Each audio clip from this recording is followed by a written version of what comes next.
back to my another video. You are watching now Sci-Fi Stories HFY YouTube channel. Please subscribe, hit the bell icon for my latest videos on my YouTube channel. Like, share and subscribe. See you in the next video. Thank you. Bye. The Celestine Davar was not a warship. She had never been built to survive a siege. Her hull was cargo-grade durasteel, her corridors smelled of coolant and recycled oxygen, and her crew of 41 spent most of their shifts cataloging mineral samples from the Kareth Belt. She was a science vessel, slow, unglamorous, and until that particular Tuesday in the 43rd year of the expansion, completely forgettable. Senior Security Officer Marin O'Kale had taken the posting precisely because nothing ever happened on science vessels. She was 34 years old. She had a bad knee from a training accident at the Seoul Defense Academy, a standing chess game with the ship's botanist, and a habit of reading old paper books that she smuggled aboard in her duffel. She was the Celestine Davar's entire security department, one person, one sidearm, one stunner baton, and a battered locker full of equipment that hadn't been audited since the ship launched. She was, by any reasonable military assessment, completely unprepared for what was coming. The pirate fleet arrived without warning at 0347 ship time, dropping out of fold space in a crescent formation that bracketed the Celestine Davar on 3 sides. 11 vessels. The smallest was twice the mass of the science ship. Their transponders broadcast nothing, silent, dark, professional. These were not opportunists. Someone had paid for this. Captain Ewan Falco woke Marin over the intercom 30 seconds after the proximity alarms started screaming. "O'Kale, we have a situation." She was already pulling on her uniform. "I see it, Captain. 11 contacts." 11 confirmed. "They're hailing us now." The pause. A long, terrible pause. "They want the Meridian Core." Marin stopped moving. The Meridian Core was the reason the Celestine Davar had been in the Kareth Belt at all. A theoretical energy matrix, pulled from a collapsed moon 3 weeks ago by the science team, that could, according to Dr. Vassen's increasingly excited reports, rewrite the economics of interstellar travel. It was the most valuable object in 100 light-years. It was currently sitting in a sealed container in Lab 4. "What are their terms?" she asked. "Hand it over, and they let us go." Another pause. "Or don't, and they board us." "And they take it anyway." "Yes." Marin checked her sidearm. "Full charge." She looked at the stunner baton. She looked at her locker. She thought for 3 seconds, which was all the time she had. "Captain, don't give them anything. Buy me 20 minutes. The Celestine Davar had one functional airlock on her port side. That was both her weakness and, Marin had decided, her only advantage. The pirates were professionals. They would not risk a hull breach, the Meridian Core was delicate, and a firefight that punched through the outer plating could destroy what they'd come to steal.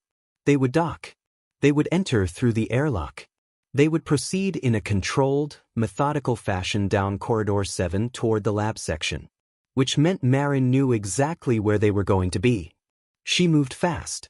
The ship's storage bay yielded a pressurized sealant canister, 2 emergency bulkhead clamps, a hardened sample case the size of a desk, and 4 magnetic anchor bolts that the geology team used to secure equipment during high-gravity survey work. She commandeered a cutting torch from engineering. She took every remaining emergency flare from the survival cabinet and pocketed them. Then she went to Corridor 7 and started building. The sample case went across the corridor at knee height, bolted to the floor with 2 of the anchors. The sealant canister she mounted on the wall with the remaining anchors, nozzle angled forward, rigged to a manual trigger she fashioned from a door sensor and a length of wire. The emergency flares she stripped and arranged in a staggered pattern, not to burn anyone, but to blind thermal optics and create sensor noise. The bulkhead clamps she used to lock the airlock's inner door at a 60% open position. Not fully sealed, not fully open, a pinch point that anyone entering would have to turn sideways to pass through. None of it would stop a determined assault team. But it didn't have to stop them. It only had to slow them down. She got back on the intercom. "Captain, how are the negotiations going?" "They've given us 12 minutes. I need 18. "O'Kale, tell them the core's containment seal requires a multi-step deactivation sequence and that rushing it risks a radiation event. That's true, by the way. Dr. Vasson confirmed it this morning. A longer pause. That's actually true? Ask her yourself. 12 minutes becomes 18. I need the time. She heard the captain relay the message. She heard the pirate's response, a cold, clipped voice that spoke in expansion standard with an accent she couldn't place. They would allow 15 minutes. Not 18. Thank you, Captain. She exhaled. 15 it is. She took the first one at the junction of corridors 7 and 9. He came around the corner too fast, relying on his thermal suite, and she was behind the bulkhead door that she'd left open on purpose. The stun baton connected with the side of his knee, the unarmored joint, and then his helmet as he went down. He was out before he hit the floor. She took his rifle. She didn't know how to use it optimally. She'd trained on pulse rifles at the academy a decade ago, and the model was newer, but the fundamental mechanics were the same. She checked the charge. Nearly full. 2 shots into the ceiling junction ahead of her, not at anyone, but at the juncture of pipes that she'd identified earlier. Coolant vapor began hissing into the corridor in a billowing cloud. Thermal optics became useless. Now they were all blind.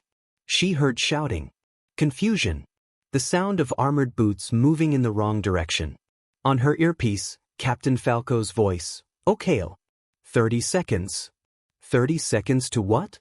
Dr. Vasson found a microfold window. It's small, won't take us far, but it'll break their targeting lock.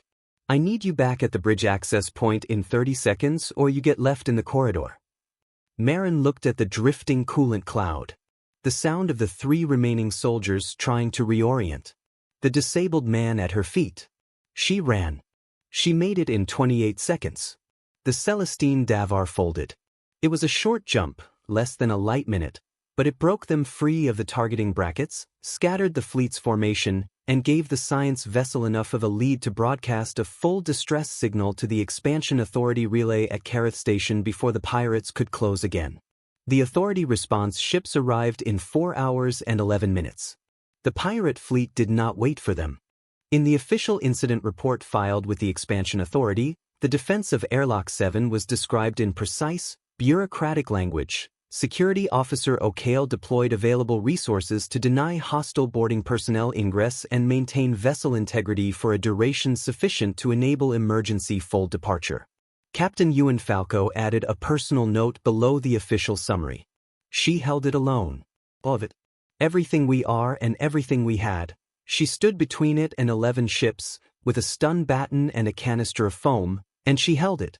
I have served on naval vessels, survey ships, and deep-range explorers for 20 years, and I have never seen anything like what I saw in the footage from Corridor 7. The Expansion Authority should know the name Marin O'Kale. Dr. Vasson submitted a separate letter entirely. She kept us alive. The Meridian Core is safe. When clean energy reaches every station, every colony, every ship that can't afford the current fold rates, and it will, because we will make sure it does, I want it on record that a single woman with a bad knee and a borrowed rifle made it possible.